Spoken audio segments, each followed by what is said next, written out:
Now, some healthcare nonprofits are facing some challenges as demand increases, but fundraising dries up. Don, to give you an idea I spoke with a doctor at a nonprofit behavioral health provider yesterday, and they were so overwhelmed. They told me they were just trying to keep their head above water. That's not the case everywhere, but as we face more mental health challenges, there are more demands, but less money.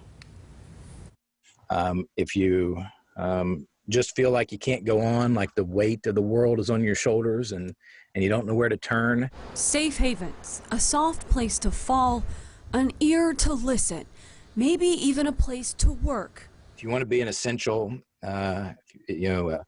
worker at this time, you can come to work for us. But many healthcare nonprofits in West Virginia are now the ones who need some help. But in the behavioral health realm, it just seems that we're kind of we're always on the margins of what we're able to bill and the revenue that we're able to generate. They're facing funding problems amid canceled fundraisers and unpredictable state budgets. As we get sort of lost in the shuffle, we don't get federal funding. Nonprofits are included in the CARES Act, but that may be just enough for now. You don't have a whole lot of stockpile and not a whole lot of cash on hand to continue without any revenue coming in. Advocates like Mark have been working in Charleston to lobby for healthcare nonprofits in our backyard. So right now we're kind of in a wait and see. We're trying to influence that. We meet weekly with the National Council for Behavioral Health in Washington.